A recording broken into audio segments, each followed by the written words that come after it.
Shri Gurubhyo Namaha. Namaskaram. A very good evening to everyone. I, Priyanka Bharde, welcome you all to Natya Manthan, a virtual live talk show with eminent gurus of Indian classical dance and music.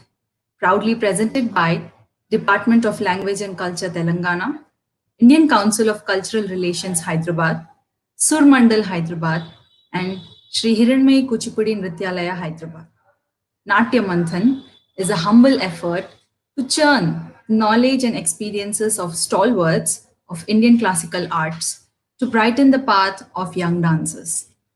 I request Sri Mohan Hemmadi ji, the president of Surmandal, to bless the show with his wishes and also welcome our speakers and the audience.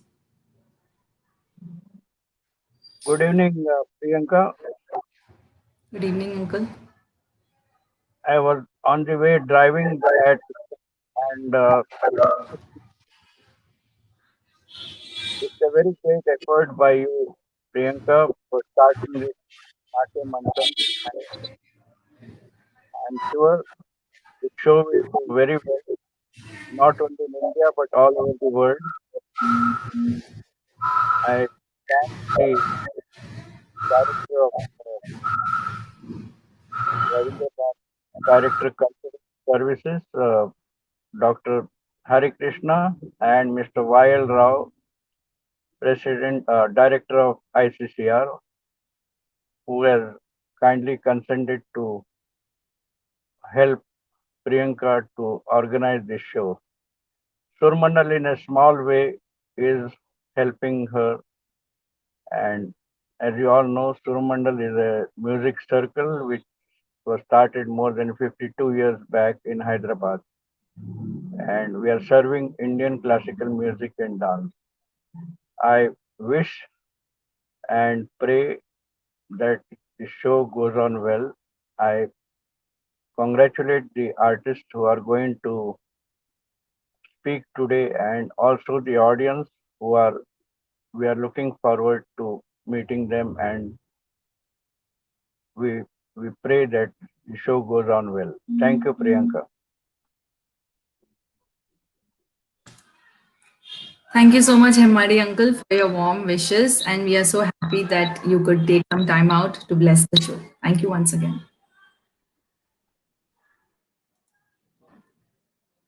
Moving ahead, every episode of Natya Manthan is dedicated to a particular topic.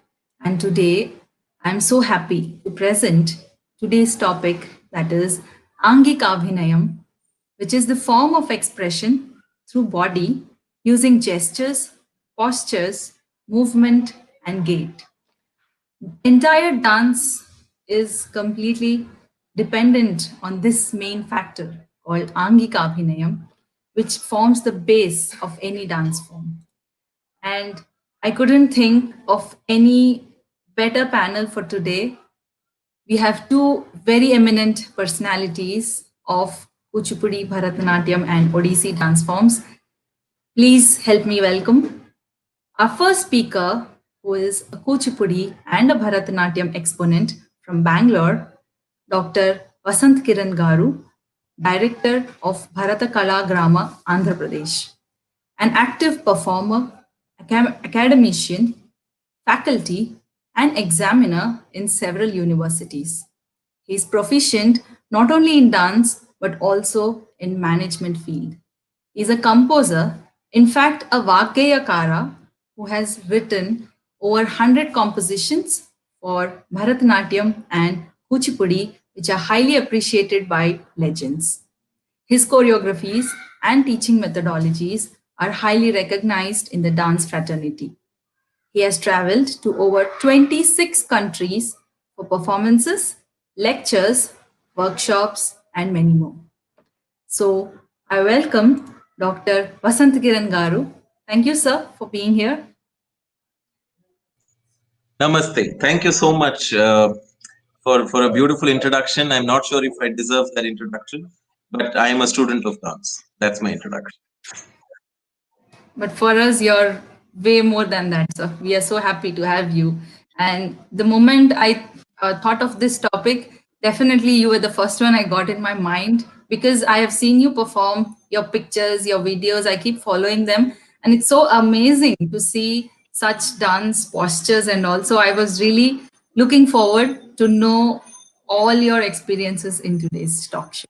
As I Thank you told so you the other day, on the first day, in fact, when you tried to contact me, that when youngsters try to do something, it could be any initiative, I'm usually there to support them. So otherwise, I think, but when youngsters want to do something, that's where I'm there. That's a, Thank you so much that's a for thinking. huge, yeah, that's a huge encouragement for us, sir. Thank you so much. Always a pleasure. Always a pleasure. Now, I would like to welcome Srimati Kavita Dwibedi ji, Director of Sanchari Foundation, founder of Odissi Academy, Delhi. She is a recipient of Odisha State Sangeet Natak Academy Award. She is also a recipient of Senior Scholarship from Government of India.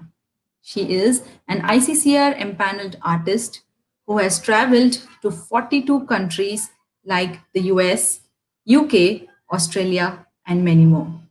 A top grade artist of Doordarshan and a Visharad in Odissi dance. I welcome Srimati Kavita Dwibedi ji. Welcome, ma'am. Namaskar, namaskar. Thank you very much for this well good introduction. But yes, it's a very nervous situation for us too, because every event or every program is like an exam. So I totally agree with Dr. Vasanth that we are all student of dance. Still, we have just taken a drop of from that ocean. So still to get more. Thank you. And it's really an honor and my privilege to be performing for such well-known institutions, and that too in Hyderabad. I'm from Delhi now, and see how the connection is there. Of course, dance always connects, but electronically we are connected now even more better and more quicker. Definitely. The only best thing happened during this pandemic is we are supported with technology and we are still Yes. able to gurus and their experiences even in this pandemic. So big shout out for all the scientists who have been working for us like this. So with this, I would like to start today's discussion. As I said, the topic for today's episode is Angikabhinayam, which is itself a huge topic. It's more like an ocean. Nati Shastra itself is an ocean. In that, we have different types of oceans.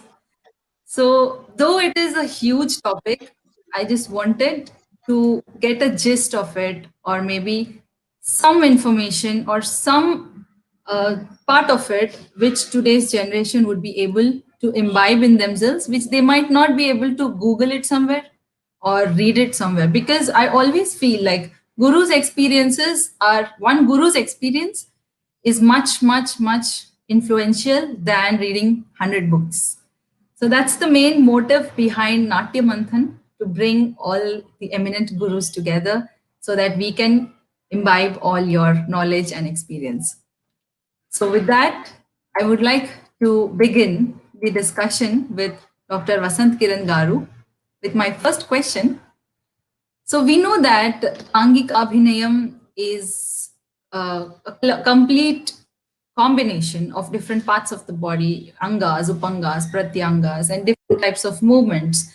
So all this is, I somehow feel like this is like the base of a dance form. And whenever a student is sent to a dance class, the first thing we teach is Angik Abhinayam. So this is like the base, like the foundational part of the dance learning.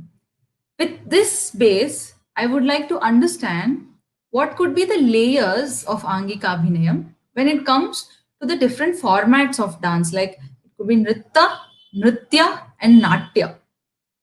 In three of the formats, I would like to understand how is Angika Abhinayam imbibed in all these three, and what are the layers? Like it could be few steps in at one point, vigorously doing something at one point, and doing just small subtle things using the face.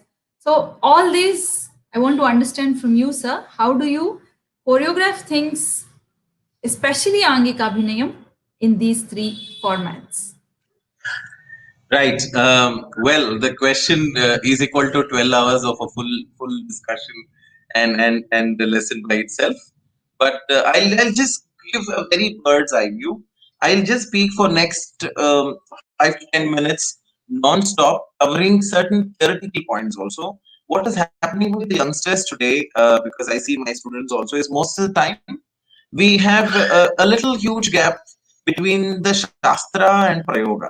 Like these two things is something that somebody who's extremely good in Shastra finds it very rare to be also good in Prayoga, and somebody who's extremely good in Prayoga sometimes finds no time for Shastra, and somebody being good in both of them is very, very rare to find.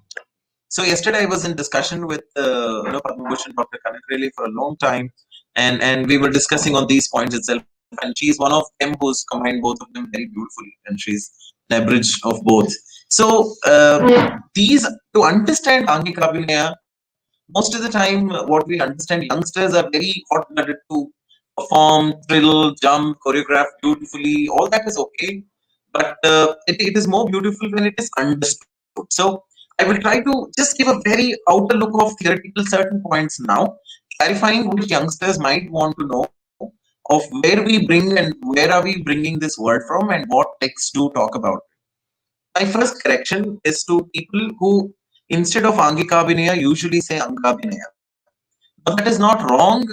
However, Angabhinaya is a part of Angikabhinaya because Anga is also Pratyanga and Upanga where we categorize. So we should use the word Angikabhinaya for an overall expression of an entire body and Angabhinaya for those 6 main body movements, which we will see that as a later. So that's my first correction for the youngster. We should say Angikabhinaya, not Angabhinaya for the entire description per se. That's the first thing. And generally, the other thing that youngsters usually mistake is Abhinaya is space, Nritta is body. So there is this huge categorization that they have, and usually they, Prabhushan C.V. Chandrasekhar sir once very jokingly said that these days there are 2 gurus, one above neck and one below neck. We find a separate guru for Abhinaya, we find a separate guru for Nritta, and many times we find in an introduction ki I learned Abhinaya from this. We also mention, I also have a guru, I learned from Nrithyalay and also for a short while on Abhinaya. But that was not really to understand face separately or body separately. And it is, and she was laughing whenever we thought about it because it's a body overall. I mean, you need to, Angika is Anganga Prayoga. So it is limbs, every part of the body that includes from Nakha to Shikha. And the Shikha Nakha Mottam is what in Telugu we describe. That is from the tip of the head to the toe, and everything that has a net has a role to play. And Bharata, one of the most dangerously smartest guys that I have seen, has written so beautifully about all of it in Natya Shastra and almost has left nothing for us to understand, but only what is left for us is to perceive, that is study, analyze, and interpret. And the interpretation is where we find the difference between each gurus, each styles, and that comes under different aspects. So my major problem is also about understanding combination of Nritta and Abhinaya, and the combination of both gives rise to something for me called as rasa swada, रस को आस्वाद करना या फिर उसको किसी या प्रेक्षक को रस में नहलाना और नर्तक भी उसमें नहाना. So it is about an experience of rasa on either sides of it. Now, when you talk about rasa, which is the most important aspect that many of them, in fact, many of times my guru said, I understood rasa at about almost when I was 75 years old. So if that has happened to somebody who's such a big legend, and at 75, you can imagine that it might not have been happened to many. Or it is a process of something that you can only experience and not read about it. So this rasa aswadana has this rasa nishpatti happening. Nishpatti is a production. Rasa utpatti is the birth. So the birth and the production, that is bhava and rasa, have a journey. And when bhava and rasa have to have a journey, and it has to choose a particular vehicle or a medium to travel, then it chooses body. Now, in other words, The unseen rasa and bhava is choosing the seen body to express something. The express something need not always have a meaning, need not always have a word, need not always have an emotion.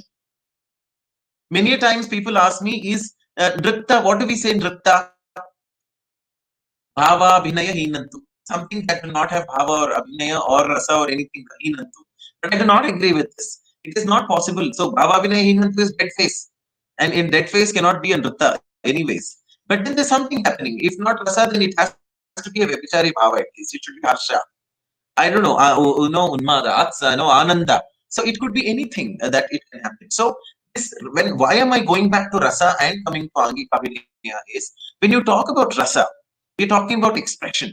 When you talk about expression, the next thing that one has to choose is what medium you're choosing to express. If it's body, then what aspects of the body are you choosing? And then when you talk about body, Bharata very clearly describes right at the beginning in the first chapter itself, he clarifies on what is the body's cleanliness, shuddha. And so he called this as anga shuddham, angikabhinaya anga shuddham, or in other words, he called it as Saushtava.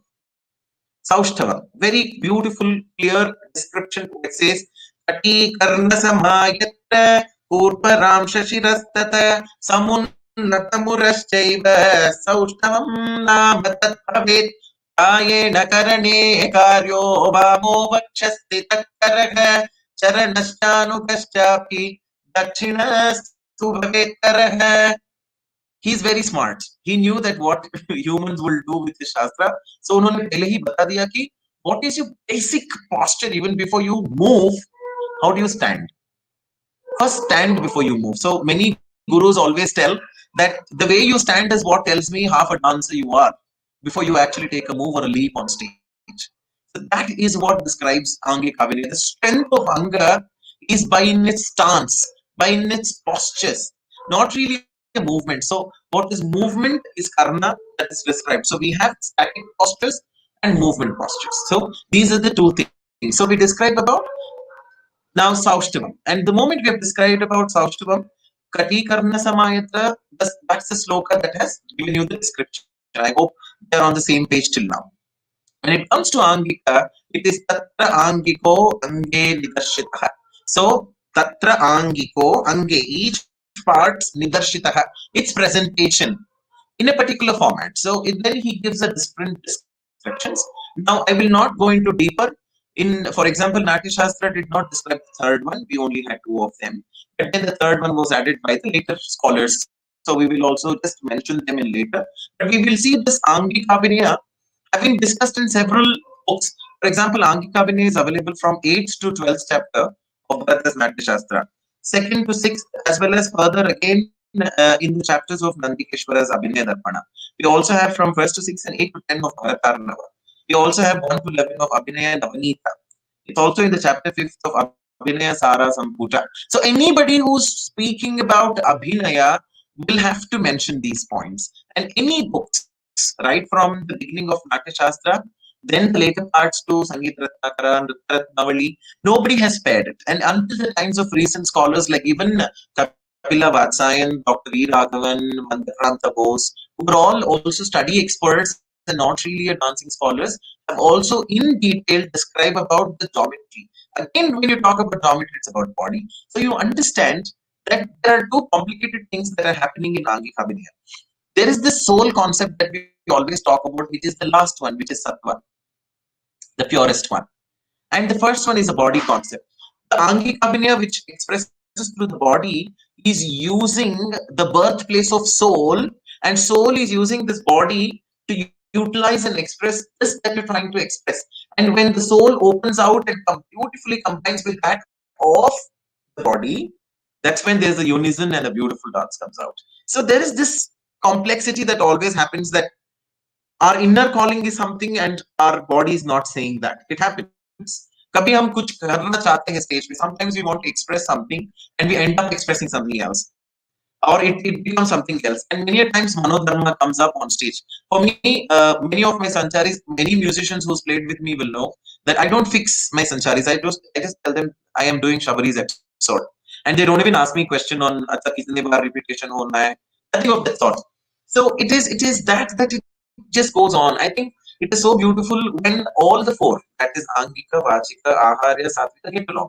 I'm not very much worried about Aharya part of it. Being a Kuchipudi dancer, yes, I should be when I'm talking about Kuchipudi per se.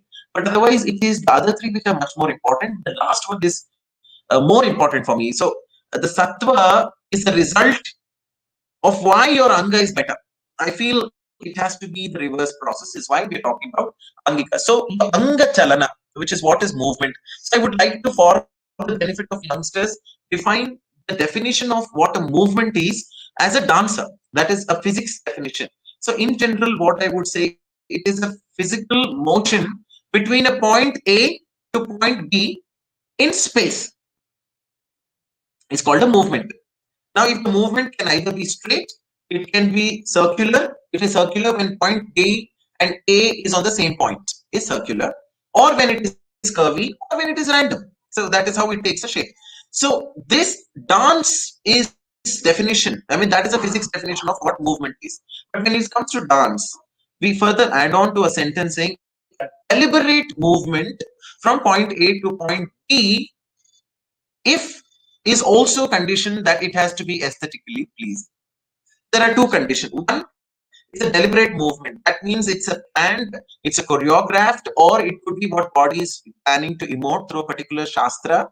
That it could be then either through Odissi or Bharatanatyam or any cycle that you choose to express it through. And then that is aesthetically pleasing. And the word aesthetics is what probably troubles us till the end of our life, because we are in constant search of ecstasy in the aesthetics. That's what is our work. So when we talk about rasa, we talk about quickly 11 aspects. So entire Natya Shastra can be summed up in 11 aspects: rasa, abhinay, rasa, bhava, abhinaya, dharmi, vritti, pravritti, siddhi, swara, atodya, gana, ranga. Now this is entire Natya Shastra is itna hi hai, bas. And we talk about, and interestingly, when you look at all of this, the first three, rasa, bhava, abhinaya, is all to do with anga. And so he further goes on to describe and divide that into mukhaja, sharira, cheshtakrata. He says your face, your body, and your particular movements where we have cheshtas. Cheshtas is like your mandalas, your sthanas, your charis, that we all utilize it. And they are different as per the textbooks. I'm not particularly sticking on to certain book like Natya Shastra per se, but then I'm just covering up the points which youngsters must be more keen. So I would be, in case if there's a point in time scarcity, I would love to hear from anybody. They can always write to me or through you, and I'll be more thrilled to also answer this particular point of it. So now we have the complete explanations divided of 11 aspects of Natya Shastra, and giving an importance to rasa, we further divide that into vibhavanubhava vyabhichari samyoga rasa nishpatti. Right? We say vibhava, bhava, anubhava. So I'm coming down to another 3 new concepts here called bhava, vibhava, anubhava. So vibhava, anubhava. So that is how we have divided the whole thing, the vyabhichari bhavas. So these three get along together, samyoga, rasa nishpatti. That's when the birth and an exhibition of rasa happens. And these happens through different versions. So initially, we need to know 49. We always give, in my class, it's a rule, 49 secrets. This 49 secrets, we call it as 49 secrets are 33 plus 8 plus 8. So it is 8 plus 8 plus 33. So what is this 8? 8 Sai Babas for each rasa that we take, right? 8 Satvika Bhavas and 33 Vyabhichari Bhavas or Sanchari Bhavas that we also call it as. So these gives rise to all of these concepts of Bhava, Vibhava and Anubhava. And that is how we divide them, the Anubhavas, which are the Vibhavas. So all of these Vyabhichari Bhavas, which is 33, Sai is 8 and Satvika is 8. Together forms the secret formula of 49. And that's a must for each one of you to know, because anything you express on the face and the response to the face that the body gives to has to be within this 49. That's what is an argument. Now, after all, the face is trying to express, it is not the face who's trying to express, it is some inner self which is trying to express, which uses face. But always remember, it is just without face also body can do the job. and without the body, the face can do the job. And with the combination of face and the body, it can do an excellent job. So it's incomplete if you do not use one of them, or probably just neither of them. So you just need to make sure that your entire body speaks for it. Today, I'm being given a bigger responsibility also to just talk in detail about both Bharatanatyam and Kuchipudi, which is another two very heavy things for me. Many a time, the first question that everybody asks me is, "Sir, you practice both of them, you teach both of them, and so what is the difference between both of them?" My first question back to them that I ask is, "What is the similarity that you've seen?" And after practicing and understanding these art forms, I don't find them similar in any ways, except for the fact that they're cousins and they're little neighborhoods. And it does happen कि हम लोग चावल south में सांबर आंध्रा में भी बनता है, तमिलनाडु में भी बनता है, but there is a difference in tadka. So there is a difference, of course, in everything that we have. So I'll try to touch upon that. So when uh, Bharata was describing all of these aspects, we should remember that the first person who commented on rasa and further explained on different aspects is Bhattalollata. We had Bhattalollata, Sankuka, Bhattanayaka, Dandina, all of these guys who came until the time of, we came later of Nandikeshwara. We had Abhinava Gupta again to add on to the ninth rasa. So we had only Ashtarasa. So all of rasas has to result into Bhava, Vibhava, Anubhava, which further has to divide into Chaturvida Abhinaya, which further goes down to another layer of Nritya, Nritya Natya, which again has to do with your Anga, Pratyanga, Upanga. So this is an entire thing that has to be understood. So Angiko Vachikaschaiva Aharyo Satvikatra. So you cannot separate them, and please do not try to separate them. So always youngsters, don't just think by moving very well, by doing a beautiful movement. If you're able to do it in a 1 minute video that you upload in the Facebook and you get 500 likes, that does not really probably mean that your Angika is good. There is much more to it, and I'm not kind of trying to pull you down or something. You should do what you're doing, and you should do. Nobody else in the world is authorized to tell you what to do or not to do except your guru.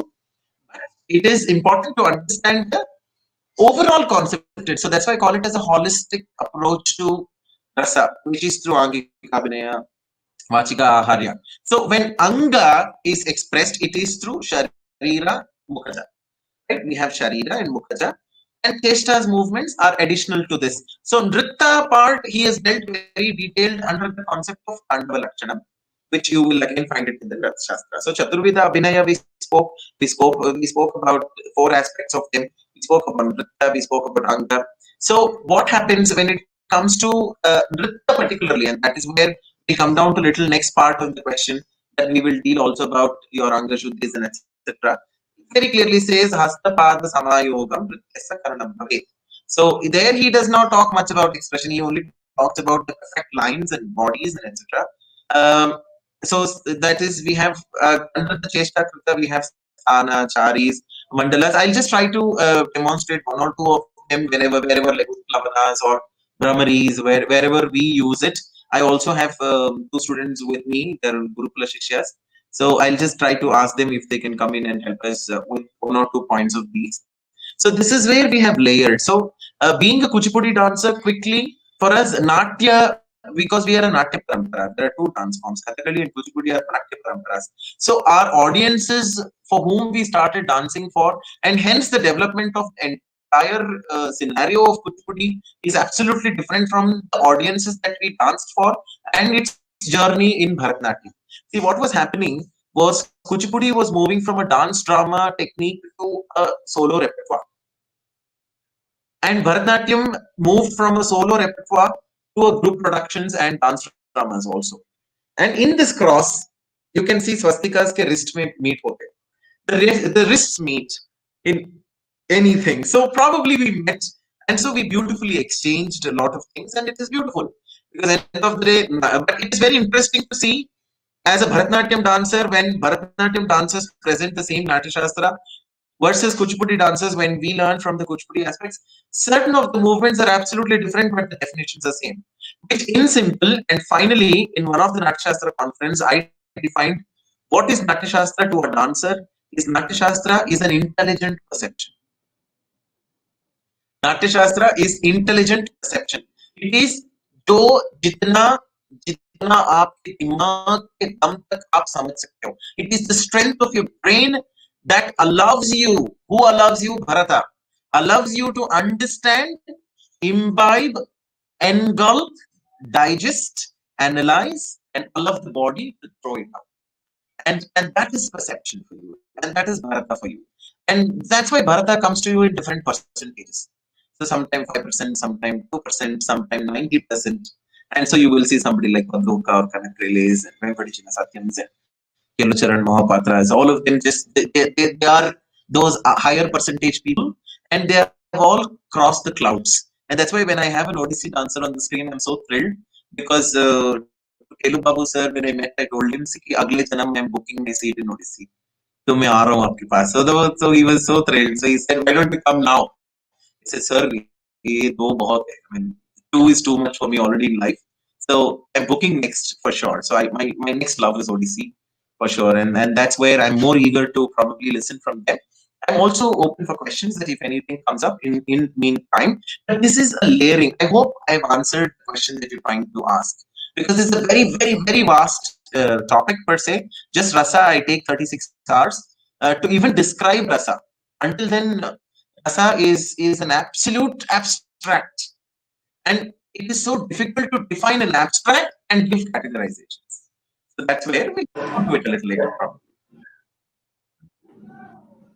Wonderful, sir. Like I could see like why it is 36 hours, because even in this few minutes that you have tried to encapsulate so many things, and this actually shows like this is much more deeper and wider, that even just touching the touch base points is taking so many minutes. So definitely it is a huge topic, and I'm so happy to see that you have covered so many points in a nutshell, trying to answer the question. Thank you, sir. And I'm sure my audiences here who are watching us must have got many of their questions answered. So with this, I would like to go to Srimati Kavita Dwibedi ji. So my question to you is, we know that Angika is a base of dance, but especially for Odissi, we see that there's a lot of torso movement, there's a lot of grace, there's a lot of body movement that makes it different from other forms. So, especially Odissi, we can see that dance and say that yes, this is Odissi, even if you like don't dress up in Odissi attire. So, how significant is Angikabhinayam in Odissi, and what are the different postures and what are the slight things that make this dance form stand apart from all the other dance forms?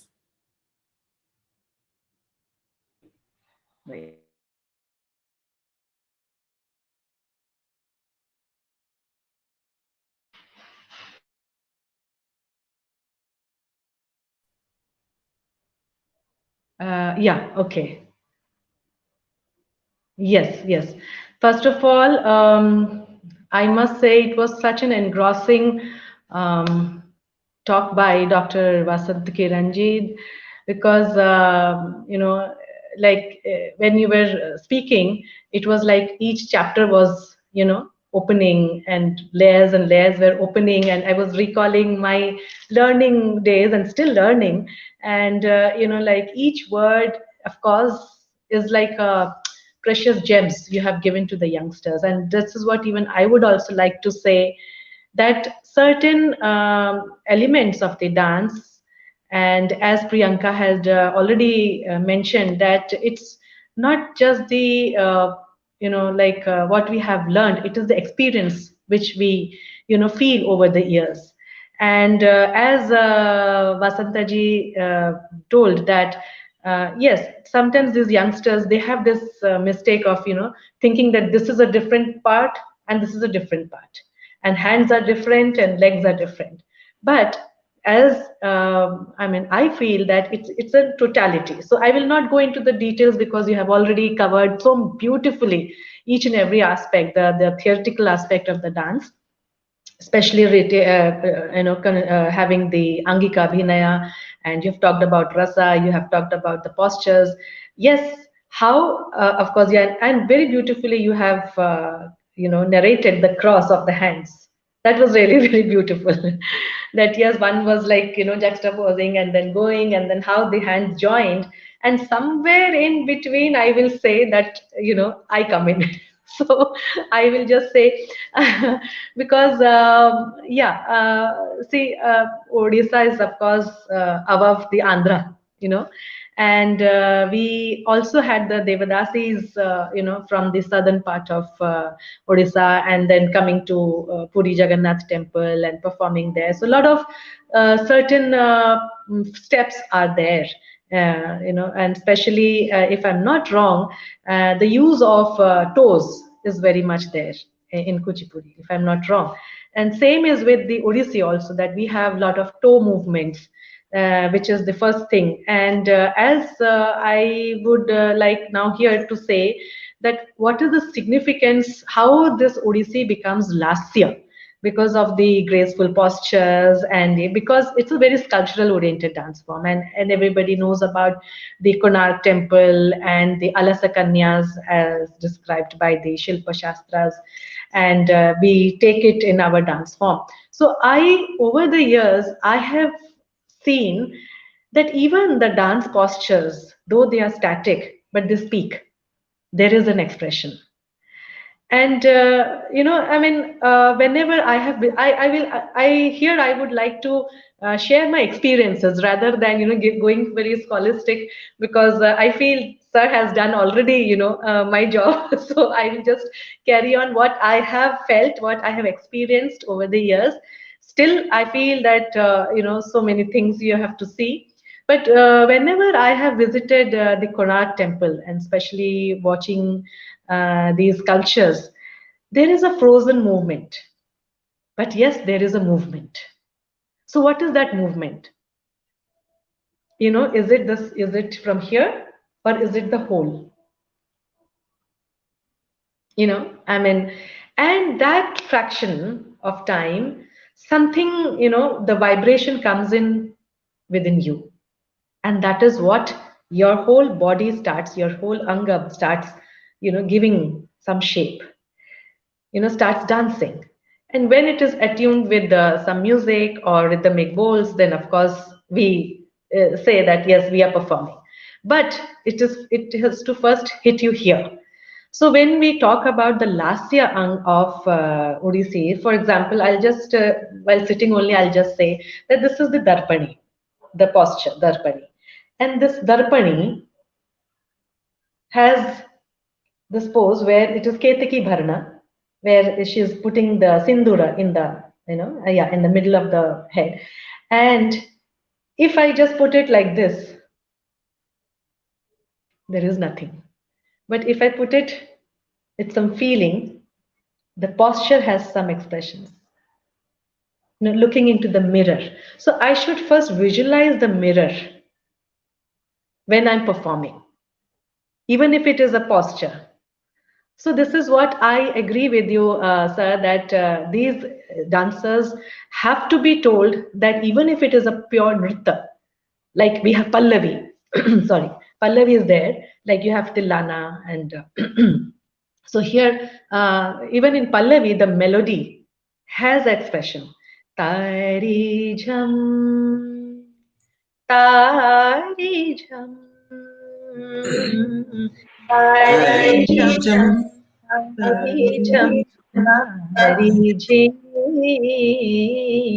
Tari jam. So here, the movement of the eyes is there, and of course, then there is the feel. I would like to share one thing that I had one student from Latvia, and she's still learning from me. And she was not knowing English, she was not knowing Hindi, and I was not knowing Russian because she only knew Russian. But interestingly, within 1 month, and she was totally new to this Indian classical dance. So I was little bit, how to teach, because I mean, it's all about expressions. It's all about your movements and language. Of course, it's also one powerful medium to express. So then when I started teaching, I just used this word, Madina, you use your hands, but there has to be a feel. So this feel factor, brings the whole lasya. And that comes only when I think I was very lucky to have my father as my guru, Guru Hari Krishna Beheraji, and with whom I have learned. And he always emphasized that, look, there is a posture, but what you are doing in that posture also, you think about it. So that thinking has to go in with each movement. So like this is Darpani, or if I do Alasa. So like when you are Alasa, you are in the languishing mood, so Alasa is there. You must have seen this is a very typical posture or pose of Odissi. So here I'll just demonstrate while going to the back, and so you can see the curves here. So Odissi is basically, I'll say, sitting down. It comes down because of the chauka and the tribhanga position, which I think everybody knows. Chauka is the square position of the hands. I think I better go back and then talk, because then it will be easier for everybody to understand. No? Okay, just 1 minute. Sorry.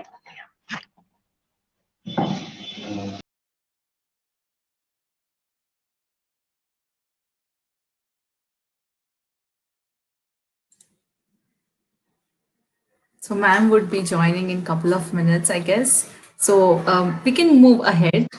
And I would like to Vasan sir, like many of the young artists find it quite difficult and quite challenging to maintain their aramandi.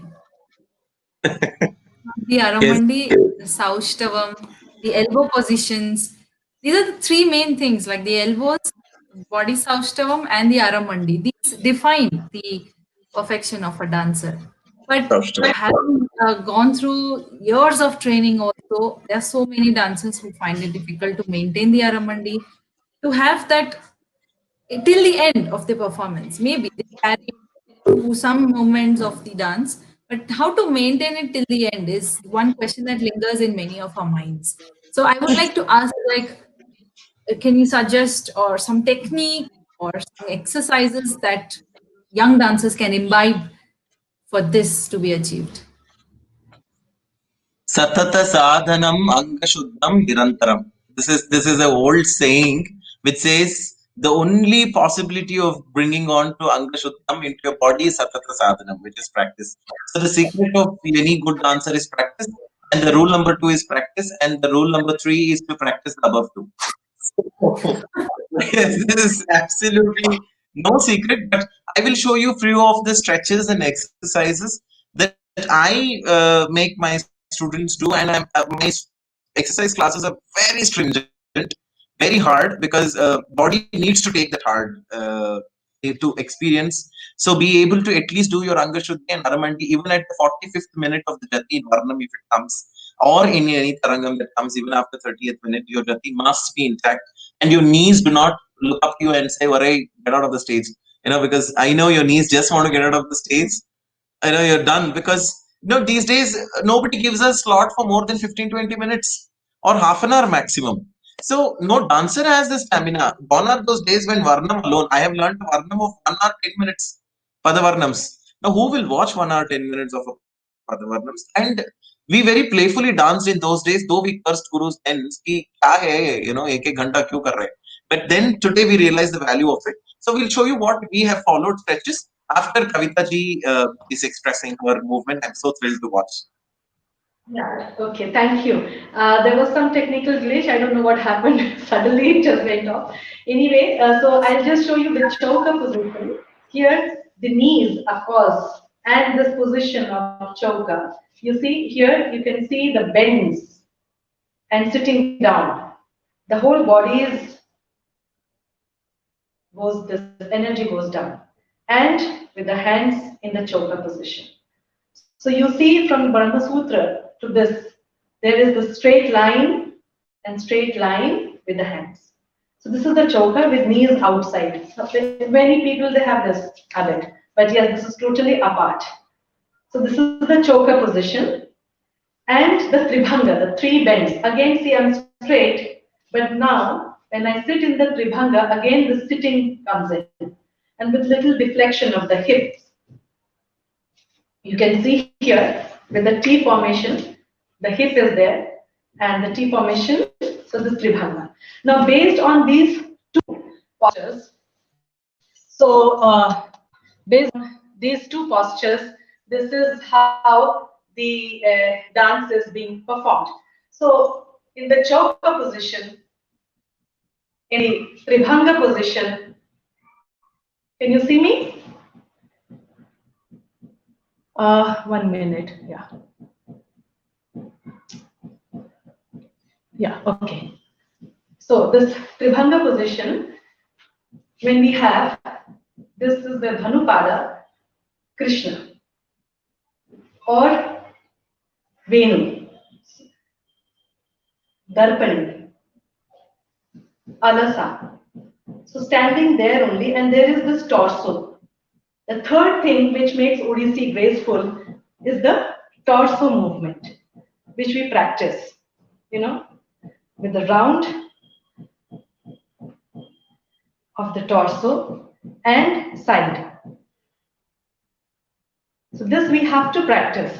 Vakhya Chalan. Vakhya is again a part of the major anga, and so this Vakhya Chalan is very important.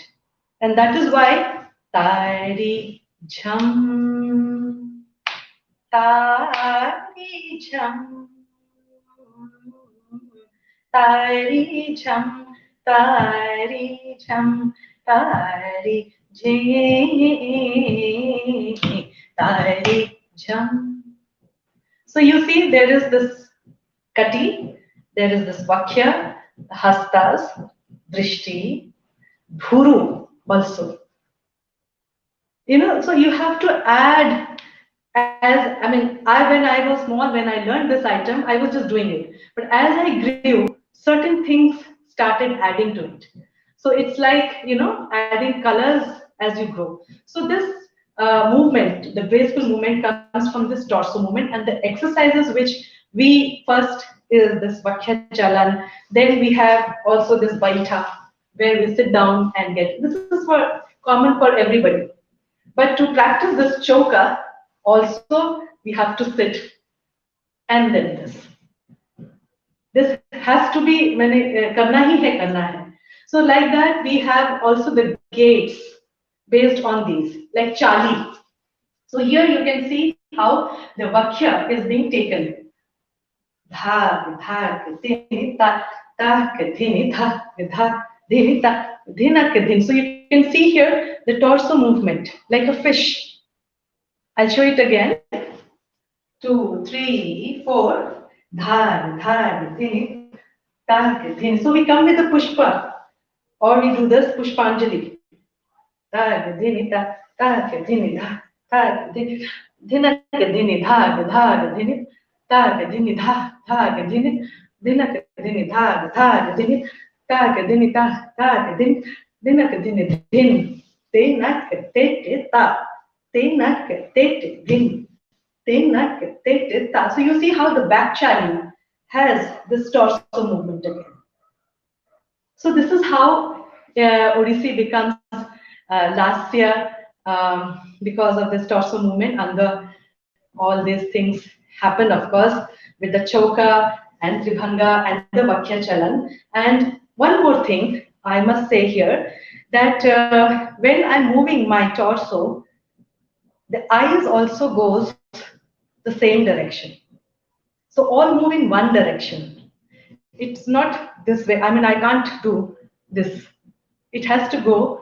So that way, it becomes a very natural way of performing, doing the movements. So it's, I always say, like a clock pendulum, the torso movement. So if you have this geometrical patterns, visualizing the geometrical patterns, then the movement becomes even more beautiful. Like,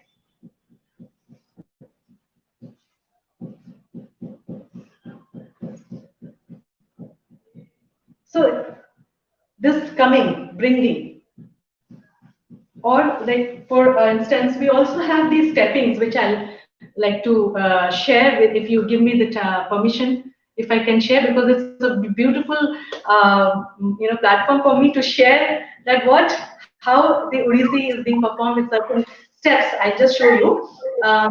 For It's our example, this pleasure. is. Thank you. This is the I have worn this belt just to feel that yes, we are in the auditorium, and also you can see how the movements becomes more clear. So here with this, 2, 3, ta a e ti na, tini ta a e ti, like this. So you can see how I'm having. Suppose there is a flower, and I've got the flowers. And the same thing, if I just do with no feel, Yeah. the whole movement goes, the whole purpose goes. Right. So even if it is a pure dance,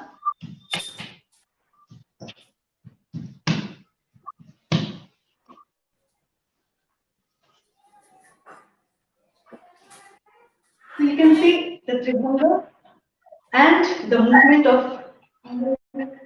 So I always, when I teach to students this particularly steps or new aspect, I always associate it with some story.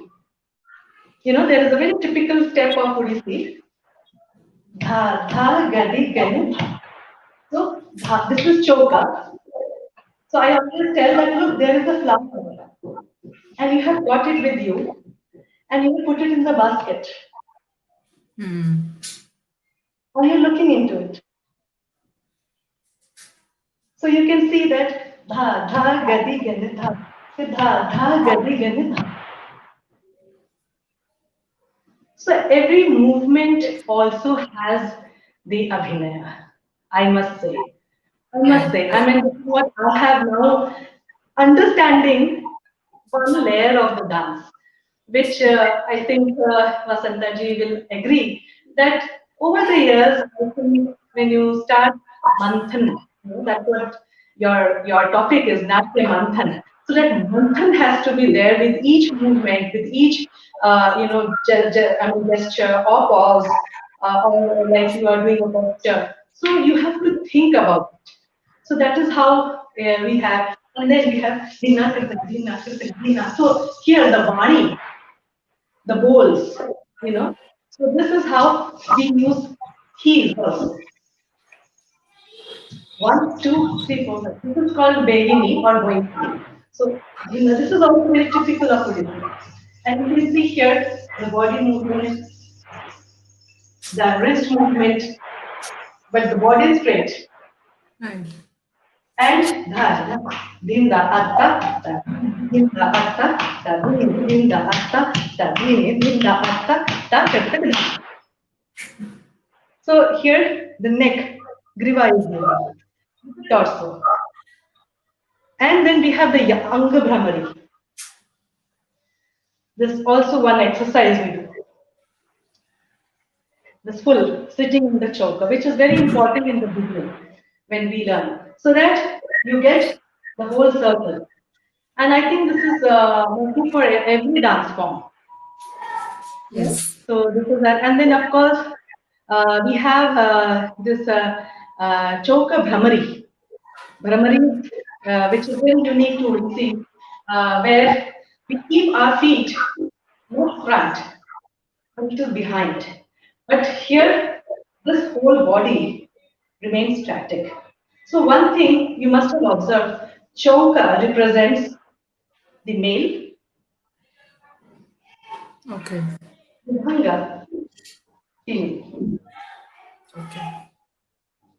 So there is a masculinity in the posture. This is the Brahmari we do, Choka Brahmari, and Vibhangi Brahmari. Softness is there. And how we keep feet behind and then we do this. Vibhanga Brahmari. So like that, Brahmaris are there, which we practice. And I remember doing this Choka position. It doesn't happen in 1 year. 3 years. And my father used to make me stand, like standing against the wall Okay.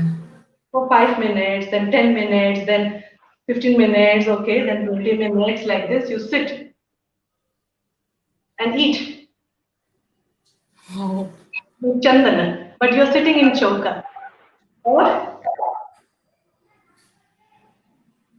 you're making the juda, or you're grinding, but you're sitting in chauka. And then you're getting it. So this is how we become stronger. But when the last year, when the Tribhuva used to come, they used to make us with this knees bending. Sit again. Sit like this or stand like this. Then Chali,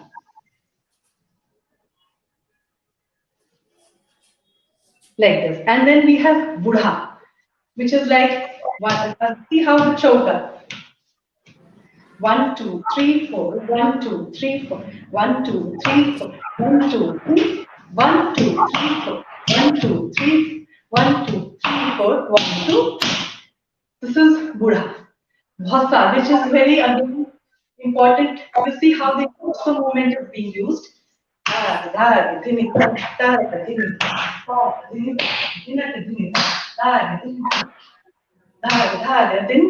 we use when we enter the stage or we enter. But you see the torso movement.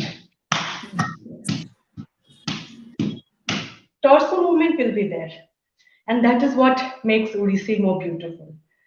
So I think I will just, let me continue since now I'm in that mood. So can I just show 2 minutes Battu, the Yes. musical instruments and having the expression. Abhinaya again, full anga. And this is a very old composition, everybody knows, but still for the students who are watching us, here I'll say the 4 instruments, Veena, and see how the use of the Tribhanga is there. Veena, Venu, Mardala, Parsha Mardala, Manjira, Alasa, Darpani, Nupur Palika. So there has to be also some expression. So I'll just play a very 2 minutes and then I think I'll finish with that 1 minute.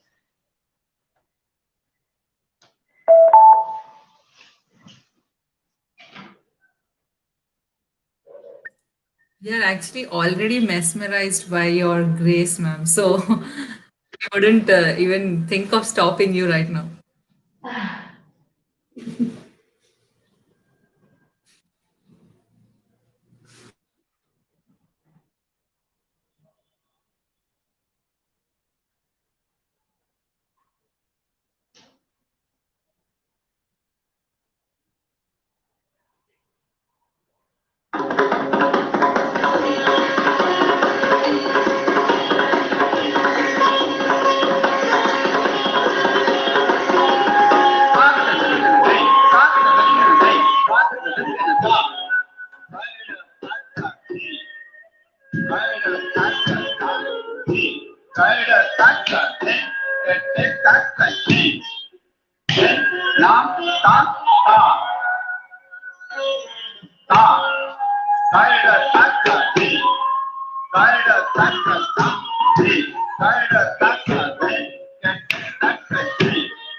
Hey!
Thank you.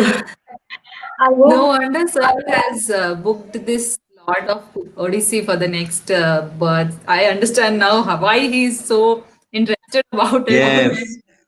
I could run to Would you Orissa like anytime. I might escape to Orissa The anytime. most, Whenever I've got a most chance to go to welcome. Orissa, I have a beautiful Sambalpuri collection, and I've danced in Rourkela to Berhampur, this end to that end. So it has been a very Yeah, yeah. thrilling experience.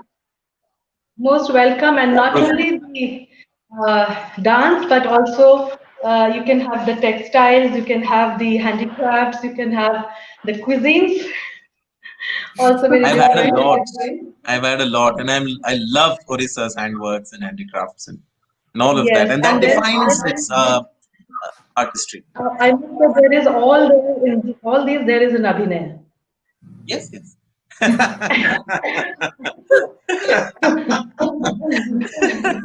action has an Abhinaya, every action has a dance, every action has a movement, has a feel. So it is just that how these students they connect because once you are a dancer, you're always a dancer. You just cannot escape, you know. Right. So everywhere, I mean, even if we are in a very, gone for a vacation, and there also you must have, seen that we are having the poses and then giving, taking the photographs. We cannot leave dance, and the dance cannot leave us. So even if we are in a barren land, there also we'll do some pose of the dance and get the photographs done. So, Yes, I so I think that over the years, it is just the rasa swadana inside yes, you. And the whole anga, pratyanga, upanga just starts dancing. And beyond a certain point, I think even the grammar, the technique, sometimes, we just overgo. And especially with the abhinaya, when we do a piece. And many times it has happened with me that I forgot, like totally goes. Like if I have to show the morus, the gait of a Virahini Naika, right. you know, so you see the chari is there, but how the sadness, and I'm not aware of my hands. Usually we have this dola hasta, which is very unique to Odissi. And sometimes this dola hasta doesn't work, and only just plain walking itself shows the vira. The whole body becomes, this is how the whole energy comes down. But when the power, the vira rasa,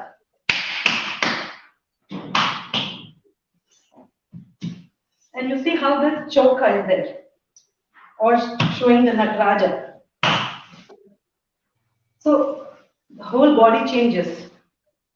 So even if it is a Nataraja pose, but very masculine, so you have to have the feel. You cannot be Nataraja like this. You know? So it's minute thing one has to learn. And very good thing you have said, Vasantaji, that just standing itself, one can make out, the dance. So first thing I also teach to the students is your posture, standing posture. You cannot be like this. Many dancers nowadays, they have this bending. Hunchback. So Yes, I'm hunchback. yeah, the spine has to be straight, and that gives a very smart look. And you can change your characters very easily. That smartness of the body has to be there. And of course, when you are in the viraha, of course, this comes in, out. So Right. this vakya Yes. helps. Though it looks like a break dance, but it is a No, part no. of. No, it's part. It's not many times, these students, oh, this is there in the break dance. I said, no, it is there in the classical dance. The Anga Pratyanga Dancers have Bhavya, copied. Break dancers have they copied from us. yes, Because exactly, it is exactly. Kriti Vedas, it is Parshva Vedas, which we use it very often, and it is in Vakshasthala Vedas. We have all of those as part of the Shastra. So there's Yes, nothing. yes. Yes, Yes. I think it's very important that with the dance, if we are given these terminologies, so they will understand it is the terminologies are not just now. It is there from, and then you have to just learn it. And these people are just taking it from us. So it's the other way around. So I think all the students must have must have seen if I have anything. Of course, a lot of things are there when we do talk about on this subject. It's a very beautiful subject. And when Priyanka ji had contacted me, I said, yeah, there is an expression to each movement. It's just that we do compartmentalize, but it's not so. It's one, and that is the Satvika. So thank you Right. very much. Amazing, and I think now I'm running out of time. So I would like Um, to say now I think that he will explain how it is. yeah. Thank you, ma'am. Like you already said, like it was so mesmerizing that we didn't want you to stop. And I'm See, one takeaway my point. biggest weakness is Odissi. Everybody knows. Anybody who knows me very well knows ki they can either buy me a good Odissi, dress or a costume or a dance, and I'm gone. Okay, Uh, pakka from me. Next time, oh, pakka from zarur, me. zarur, zarur, pakka, pakka. But you have to come to Delhi, or I have to come to Bangalore. Anytime. When Either when ways, the I love to COVID travel. I love to host. So you're yes. always welcome. In fact, very interestingly, it was a lovely demonstration of lot of important points, which lot of it you have already covered. So I'll only do what that is not done covered. Okay, one important aspect is Odissi and Kuchipudi are very close in Yes. terms of stylistic perspectives and our finishings, which are also very curvy linear for us and linear for Bharatanatyam. So curvy linear is lot for us. So we have very quicksilver movements that we call it as in Kuchipudi. It is very important. So I have two switches that I have to put off and put on. So while demonstrating, I'll probably try to put off and put on switch. But before I ask my students to also demonstrate few exercises, I'll just show because Kavita ji had shown Alasa and how she had taken. In Karnataka, there is a temple in Hoysala architecture which is called Beluru Halebeedu, and everybody who is a dancer will know about them. And that is all about these dancing damsels have been carved. And there is a beautiful poet called D.V. Gundappa, so D.V.G., who has written Antapura Gitas. Each Antapura Gita is about every single of them. He has imagined if each one of the sculpture gets a life and comes out and dances, how would it be? And his lyrics are about it. And of course, one of it is like Madanika, Salabanjika, Darpani, Netranayani, Mriganayani. So all of these, he has explained all of them. I'll just, in my one of the choreographies, my also high deep work is about Javalis, Ashtapadis, Abhinaya. I worked a lot on them and Ashtanayikas, Nayakas. So in one of my Vasak Sajja composition, in Nritya, I have brought in one, the Alasa movement. finishing her with the Darpani. So, because she's the one who uses both of them, she's also Madhanika because she's been smitten by the love and she's looking forward for the love. She is a Vasaka Sajja. She's waiting. She's decorating herself and is waiting. So, I'll just show our Kuchipudi way of how I have used that movement in Nritta. And that's why I said how the Nritta Jati can beautifully get into your feelings also and bring in. So for me, Nritta is not devoid of that particular sentence, and I've tried convincing it with everybody, and all have agreed because you can't have a dead face at any given point in time.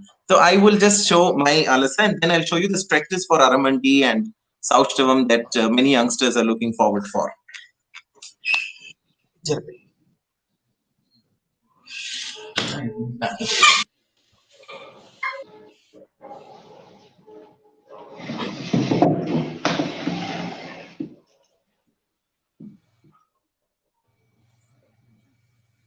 Right?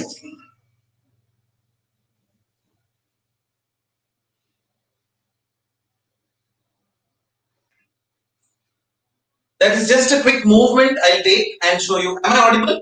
Yeah. Right. Right?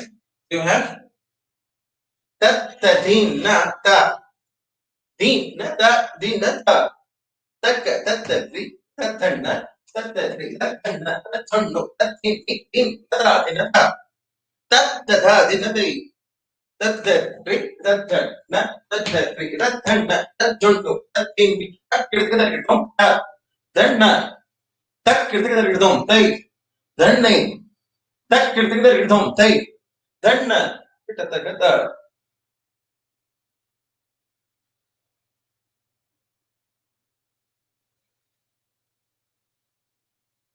So this is how we use our, I have used ta. So it is our way of taking the Kuchipudi part of the Alasa's part. And that is how I quickly remembered. This is in the Jati. So that's how. And most of the strength for Angikabhinaya, I strongly believe, in Kuchipudi especially, is because of the Natuangam. It is because of the Chollus and Bharatnatyam also. It gives a lot of life. And there's a lot of difference between both of them. For example, Bharatnatyam is very controlled and consoled. For example, we have Dandang Gutaka Tiku Taka Dingna Tumta Tik Ta Tik Ta King Na Taka Taka Naka Dingna Tumta Tik Ta Tik Ta King Na Taka Naka Jump Jump Ta Taka Kina Taka Jump Taka Kina Taka Jump Jump Ta Taka Kina Tam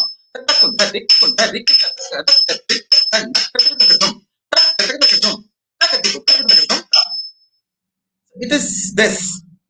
And now the flavor of Kuchipudi is absolutely different. And that's, we use the words which are so beautiful. And that is the one of strength for Angikabhinaya. You need a very strong Dritta Cholle. Or sometimes the one in one of the jatis in Bhama Kalapam we have.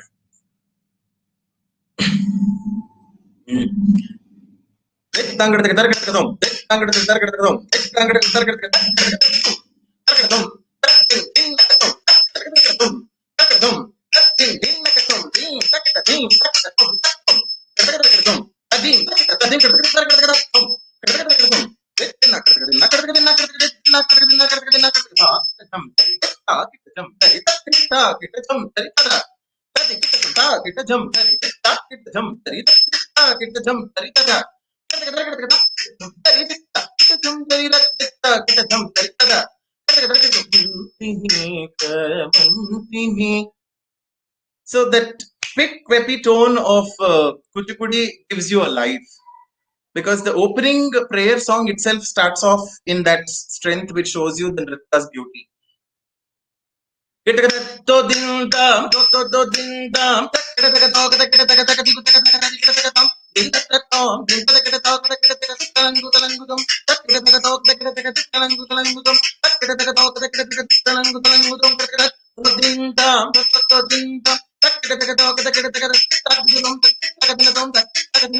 Amba parako, ebi parako, mamelu masharata ba parako. Pani parako, devani parako, vinadi modana, pani parako. If one can give me a Natwangam or a strength of like this on the syllables, I think half Nritya is already there. Youngsters are energized to dance. So I find it very important for students. So I teach Tala first before I teach them dance. It is important that they're able to say, put it, and then show me in the feet, and then only I teach the Tadavu. So I take a lot of time in basics. So I'll show you the stretches that you asked for the secret on one particular stretch on especially have here. We have Krishna Kiran and Krishna Sneha. They both are my Gurukula Shishyas, so they live with me. So one behind each other in the stretch.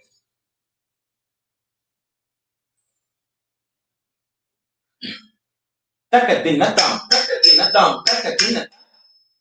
Ta, ti, mi, tam, ta, ta, di, mi, tam. This is a good exercise for Aramandi.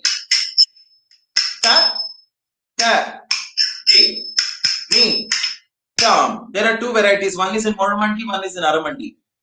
Ta, ta, di, mi, tam.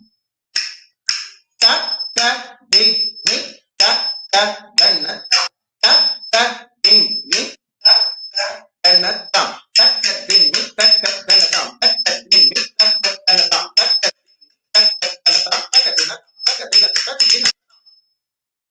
so this will really strengthen when you stretch. Basically, what you require is the strength in your this and your knees and thighs.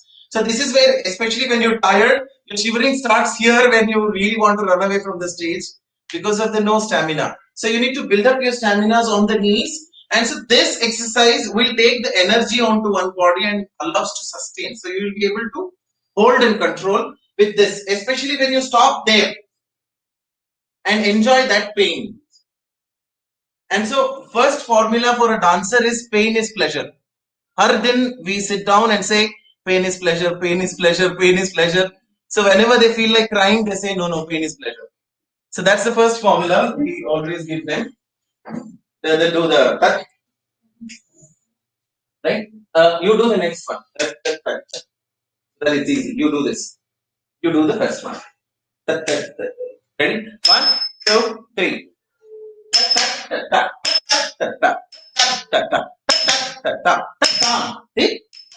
Next.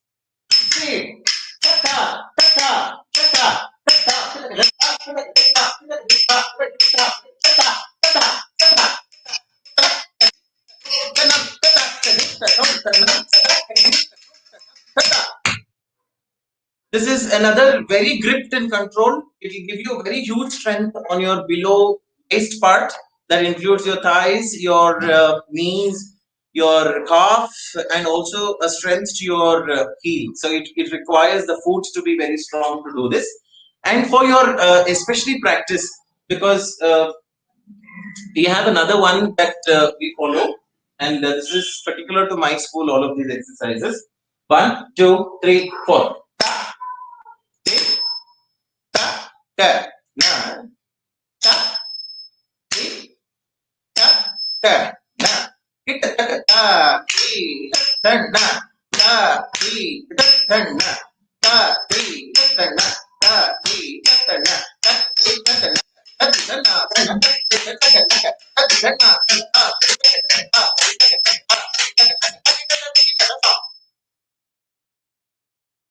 This is again an extremely big. For us in Kuchipudi, we have this movement, which we do it, especially. So we have this we use it, start using it with the body, add the body to it again.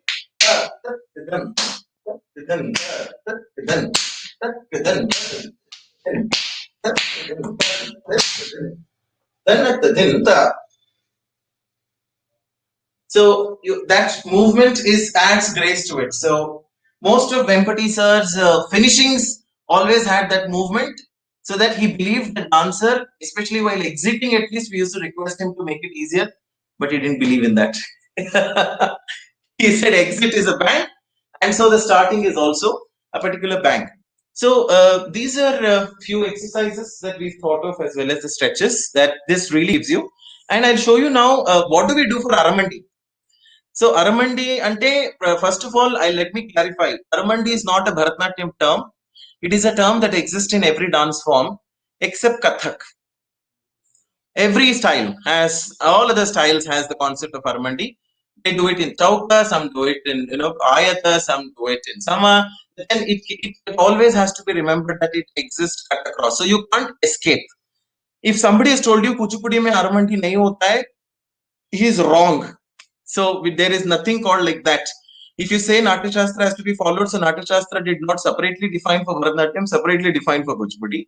And that is where we see. So Aramandi is common for both Bharatanatyam and Kuchipudi. And so you have to practice a lot to it. So we have a very harsh exercises. Apart from these, when you sit down, you need to, this is butterfly, which most of you follow. Move back a little. Yeah. So you see that you have to first try stretching your work. The first way of understanding is that your knees on either sides need to touch the floor, right? So if there is a gap, this means that your Aramandi is not in the diamond shape is yet. It has to be a perfect diamond form, which is not there. So we initially first try to be nice by helping them to stretch those muscles, right? We work hard on them, and in the next cases we try to use the feet.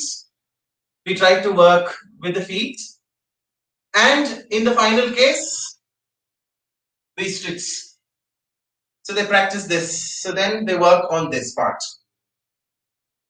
right? So that allows you to, and no sound required anyways, but it looks harsh, but a dance training cannot be soft.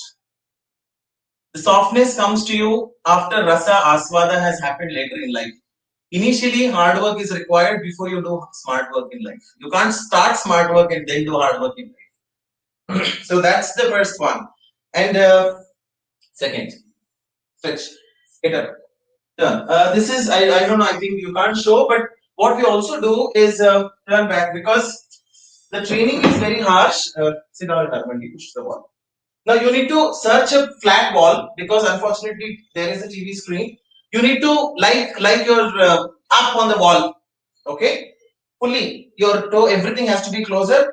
And as it bends, again you will find this gap. If there is a gap here, which means this Aramandi is not correct. So what we do again is we try to push, right? And when they are able to take my push, then we try to hold, right? And then the pushing comes. From there, the person who's pushing also has to do the Aramandis and Sama. Aramandis and Sama. And they exchange and do it. So what happens? Your muscles start opening up. The first secret of any of the stretches, of whether it is Aramandi or Samapada, any padas that you want to do, they need to open up. So once the muscle open up, and one of the best techniques that Indian dance forms follow is Kathakali. They're very, very strict about their, opening 7 years. They only concentrate on building up your body muscles. And so you will not find a shapeless Kathakali dancer. They believe in it very, very strongly. And so that is something that is very strongly followed. So Nartaka Lakshanam, Nartaki Lakshanam that is defined is very strictly followed by them. And they have that very stringent training process. That doesn't mean anybody who's not in a shape should not dance. Dance is shaped within. So your body is just a medium. So you can always utilize that as a different perspective. So these are certain of the stretches that we do it. Now I would like to use certain characters to show how we use it in a different, and especially for the hands that you all asked, which is your elbow. So for us in Bharatanatyam or Kuchipudi, right? So when we do this, it is not the straight hand. Straight hand we teach for kids. So it is generally, so there is this forming of curve that forms. Even in Bharatanatyam also, it is there is a slight bend that hands. So this is when you come closer, this versus this. This elbow has to be up. And I don't know how many times I have been beaten by gurus here. My gurus get only here, here, here. Because these are all my bones. And you will never forget those. You know, so I can't forget those. So it is how we follow. So does hands stand to it? So it has to be that stiff. This is Bharatanatyam. So we take that particular movement very, again here I am not using. But the same when we do in the Kuchipudi. So we utilize this, we utilize Parshva, utilize this, and anything that comes to the ta, tari, tanna, tannam, ta, tari, tanna, tajam. So you see how much of a difference it is, and we will never do this in Bharatanatyam for whatsoever. For example, I'll show you the male versus a female character. Now the male character, how we handle. For example, Shiva, right? Ta, dinna, di, ta, di, kinna, kada, dinna, din, ta, dinna, kada, dinna, dinna, ta. So in Bharatanatyam, we would again control this a lot. So Kuchipudi, this Nataraja, ta, he, dinna, then, he, dinna, then. And Bharatanatyam is very simple. Stay here in Armandi and lift. And you just there. So there is a control of the body. And Devi, for example, if you want to show Devi, the right, you show here. And the same Kuchipudi.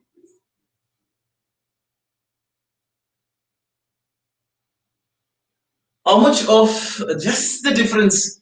So there is no similarity. And so every approach is so different, just the male and female character I said. Or divine versus Rakshas also. Because Bharatanatyam is a dramatic dance form. It is very important to have the characterization very important for us. For us, character is important. So when you want to show divine, you need to keep the face highly controlled. I always tell youngsters, whenever they pose like this, like this.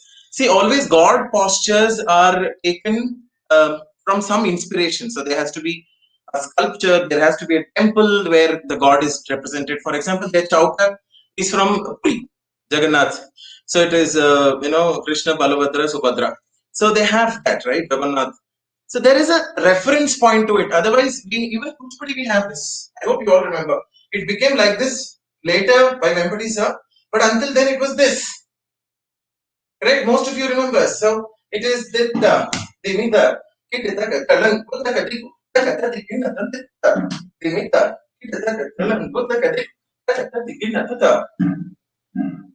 but now it is Ditta, Dimita, Kitaka, Kalan, Kutaka,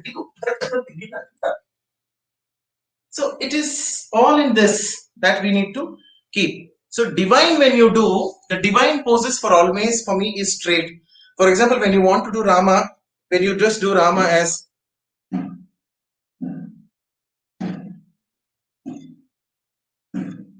the eyes has divinity. He is a human, but a level up. So you are not a dancer, so you should not be Vasanth doing it or Priyanka doing it that moment. It is Rama. So audience must only see Rama. So when you raise up, so God cannot be, he can't be doing, which we end up giving this extra emotions per se. God knows why he's doing. Even if he's suffering, he knows he's going to suffer. It was a planned suffering. It was a planned game. Sita was to go through this, and she knew it, that this is what was her fate. So even when Sita is going through anything, she is a supreme woman, a goddess character. So you can't throw her down like a normal woman and fly on the stage and fall on the stage and cry and hew fuss. So handling the anga, that is angika, of these divine characters is very, very important. Versus again, when you have a Rakshasa, again, Rakshasa need to be respected also. He has a beautiful body language. For me, Rakshasas are more important than divines because the divines have the final role. But Rakshasas play the whole thing, This is sometimes villains are more handsome than heroes. So that's what is Ravana, for example. So that is where you have the strength. So the body language of a negative character.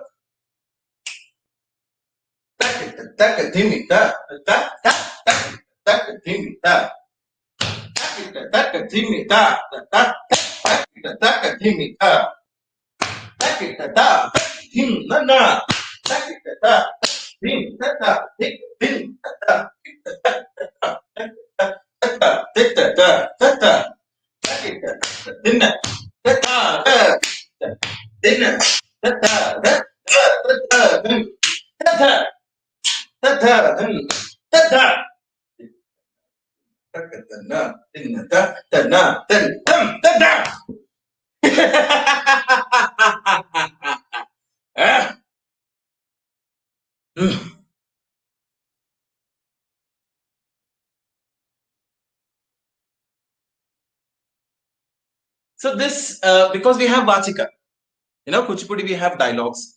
It is a theatre form. So one of the first things I do is irrespective. I have mostly students from Kerala and a lot of foreign students. So they have to learn Telugu. All my students have to speak Telugu because of Vachika. So it's not that an extra addition. So there is always a language that can do a lot. If you can understand the Sanskrit, I think the Ashtapadis can't be more dearer to you, and you can never get out of Ashtapadis. You get smitten by the love of it, and you'll never be able to come out.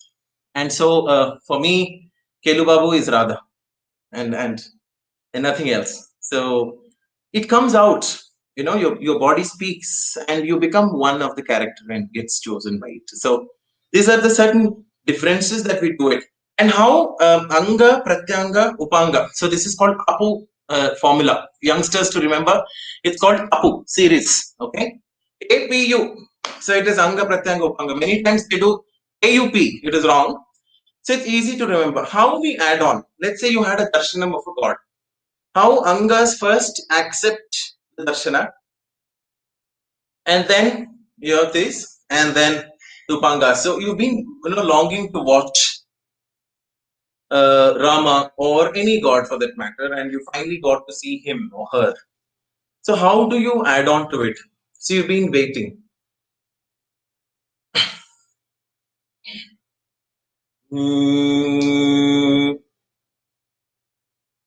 Lavanya Rama కన్నులర చూడరే అతి లావణ్య రామ కన్నులర చూడరే అతి లావణ్య రామ కన్నులర చూడరే అతి లావణ్య రామ కన్నులర చూడరే అతి Lavanya Rama కన్నులర చూడరే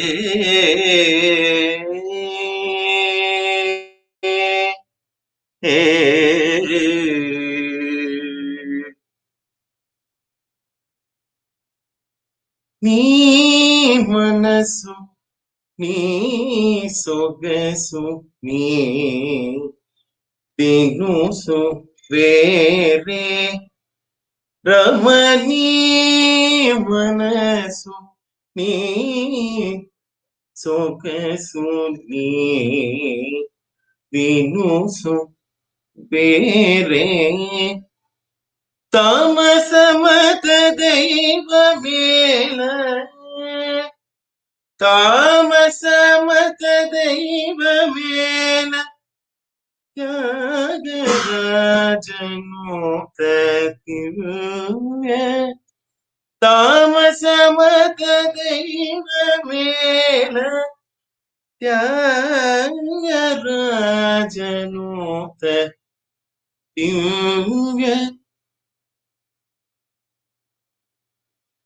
Lavanya Rama.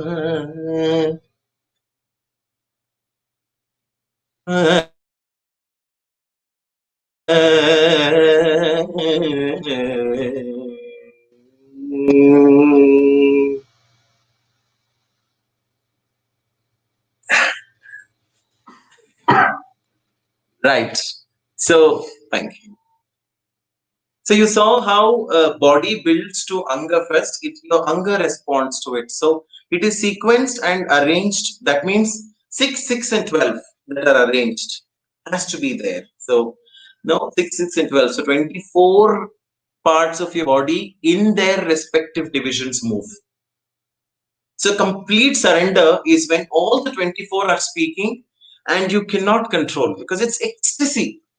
And many a times it's only the dancer who knows what he's going through, and sometimes it's not always possible to express because he sees Rama. He has not seen Shabari, but he's jealous of Shabari that Shabari saw Rama.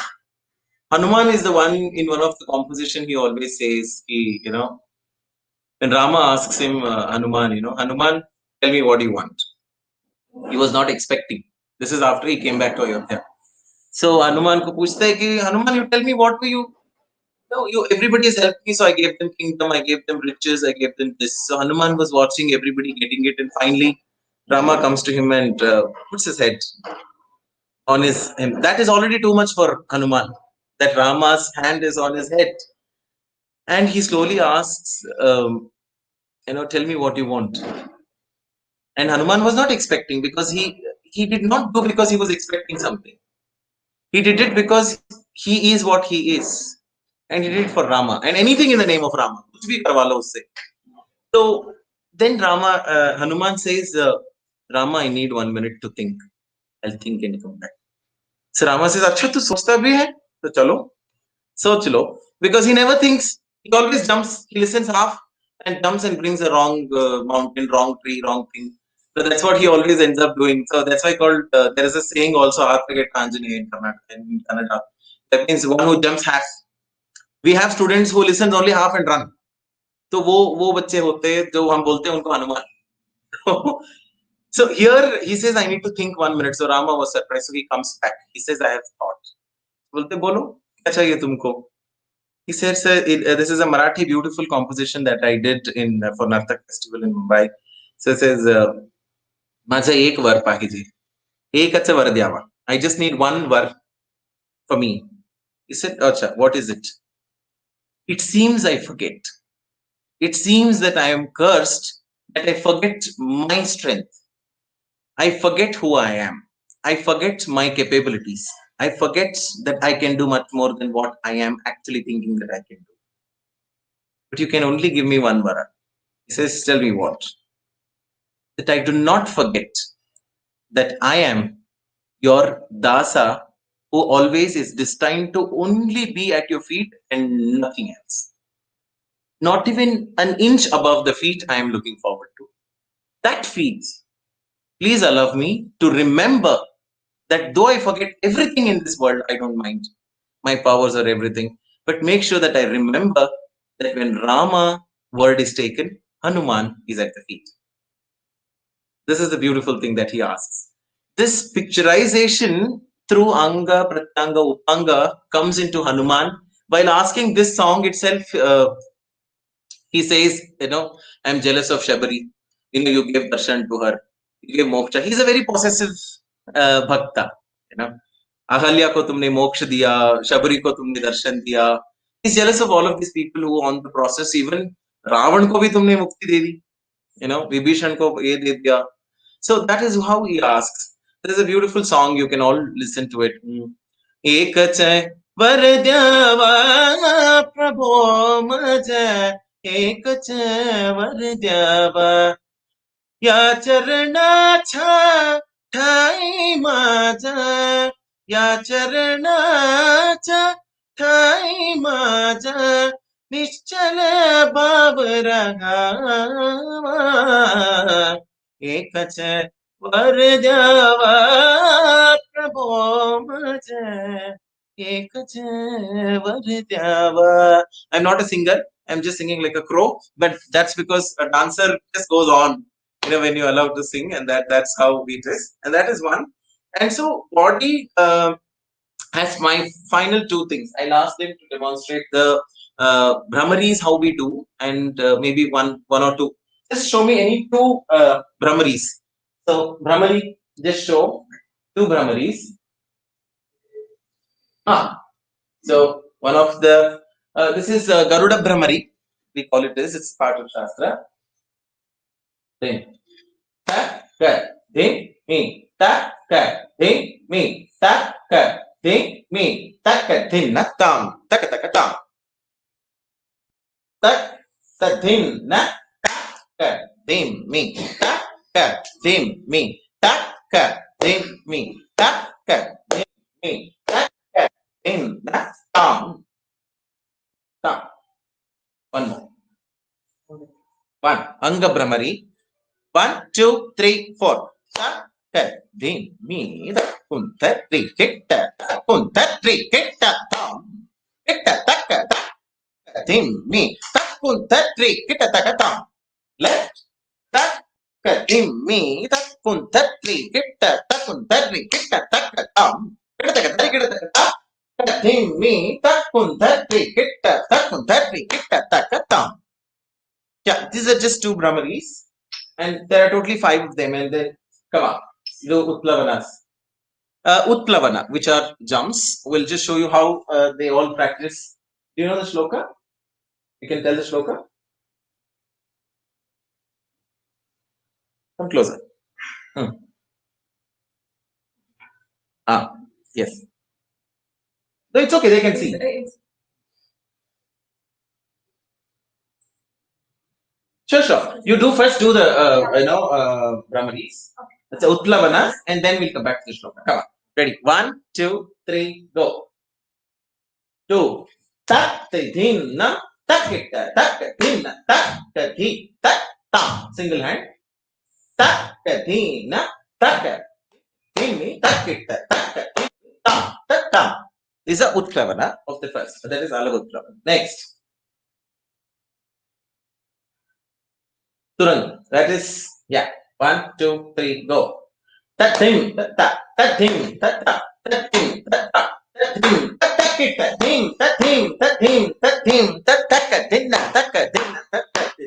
This is horse, Ashwa, or we call it this. Any other? One more. 1, 2, 3, go. Ta din na ta ka din na ta ka din na ta ka din na ta ka din na ta ka din na ta ka din na. Right. So these are the two. And always remember, we approach these based on two styles, for Angikabhinaya as well as Mukhaja or Sharira or Cheshta. Now I was showing a lot of Cheshtas that we show. For example, we also have Karnas that we do only one Karna. So, Him na ta him na tam kita taka him na kur ta kita tam. So this is one of the karnas that we do, and we have Chari Vedas where we have ta kadhin ta kadhin ta kadhin na ta kadhin ta kadhin na ta kadhin ta kadhin na ta kadhin. So without changing anything in the upper body, we also use this katis. Final, my 2 words is, please remember that there are 2 styles of approach. One is Lokadharmi and Natyadharmi. Predominantly, Kuchipudi comes from a Lokadharmi format and accepted the Natya Shastric conditions. And for Bharatanatyam, it is the other side. It is a very Natya Paddhati, which is very strictly formed. That is Marga, and Desi came later. So it is, we have this 2 form of. So let you be a very bold and beautiful combination of Natyadharmi and Lokadharmi. You can't totally have Natyadharmi. You can't totally have Lokadharmi, because it's going to be an absolute abstract otherwise, because Lokadharmi, two Lokadharmi is also just a dramatic and no dance per se. So there is, as we are trying to bridge the Shastra and Prayoga, we need to have a good combination of both of them. So when you do, for example, Krishna, now calling, when the mother wants to call, how the entire body respond. So as I said, I won't do anything in the face, and only body says. How you want to know how old Krishna is mother calling? Na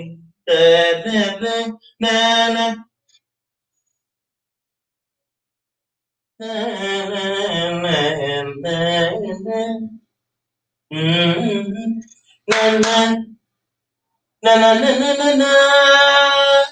Na na na na na na na na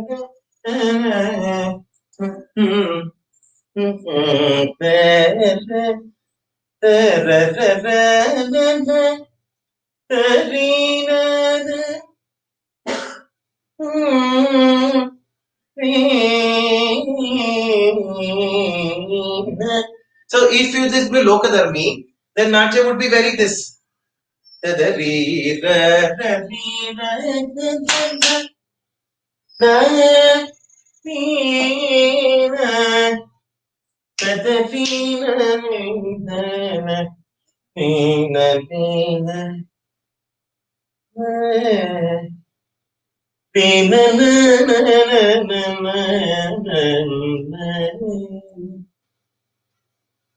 So both have their own equal beauty. So when you combine both of them, I think it looks beautiful.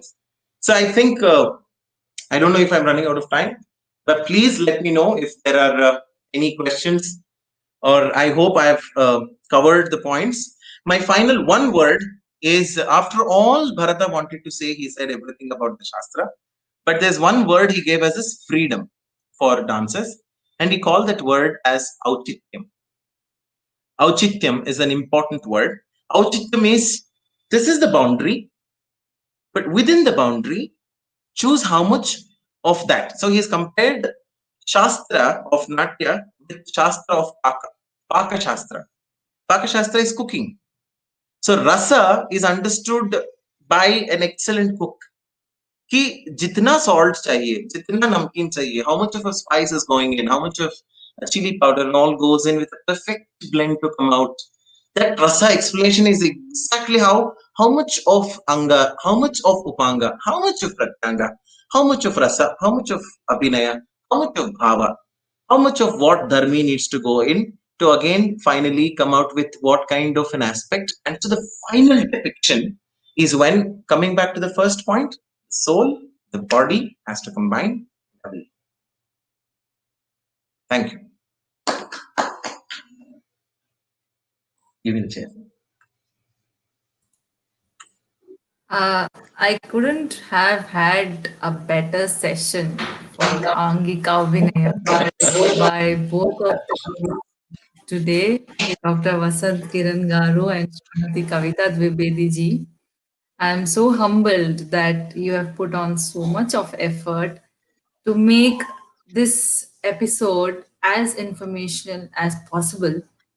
I've been seeing all the live comments, and people are just mesmerized. They are so happy being here. They are so delighted that they could be a part of this. And I myself am so delighted to be here hosting you both. It's such a pleasure and a proud moment for me. It was actually the essence of Natya Manthan was actually there today. So much of Manthan, so much of explanation. And even when you both were talking about, discussing about own dance forms, we at the receiving end were feeling like, wow, like this is what we have to sit and keep listening to hours and hours. I wish like I meet you all as soon as possible in person once this pandemic is over. I keep saying this to all the gurus because I am missing live shows so much, and after seeing today I'm missing it more. So both of you have just, I have no words to thank you both enough for today's effort that you have put in. And both, like how ma'am has shown the delicate movements. I was observing me and Vasant ji when you were dancing. We were also moving with you. So our heads were moving. We were slowly going in your rhythm. You had that magic of making us move along with you. That last year, well, I felt so humbled that this happened in my show. And I also thank both the students of Dr. Vasanth Kiranji You have been excellently demonstrating all his training. It shows like when the guru is himself like this, the students are ought to be like this.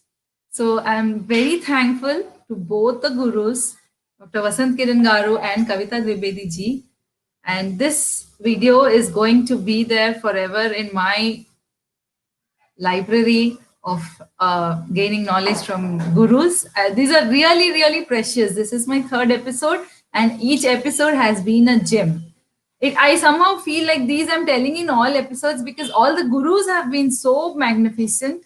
And one big takeaway I would like to share what I felt today, and I would like to tell all the young dancers who are learning, who are starting to learn, that it is a huge journey. What we saw today is not just few years, but it is like the entire lifetime of practice. This perfection, the intricate details that they have been talking about, the torso, even in the torso movement, ma'am has shown like so many types of movements, and like how sir has shown this waist movement in especially Kuchipudi style. So it is a huge takeaway that you have to be really, really patient and hardworking and consistent. Like we do something for some period of time, we feel great about it. Somehow something else comes in, and it's a full stop sometimes, or maybe a comma. But it's only the consistent effort that can make this happen. And thank you for reminding us about this consistency that we should always look forward to. So, with this, I am so delighted to end this episode. Thank you so much for being here. And to all my viewers who are watching here, we'll be coming up with another episode next Sunday, which is 29th. And it's going to be one brilliant topic, which is martial arts in dance. And we are expecting Padma Shri awardee, Meenakshi Ammagaru, who is in her 70s, and she Oh, still teaches yes. Kalaripayattu. I am so delighted, and I somehow feel like God is doing this from behind. I'm just being like a channel, and I'm so happy that I'm being chosen as a channel.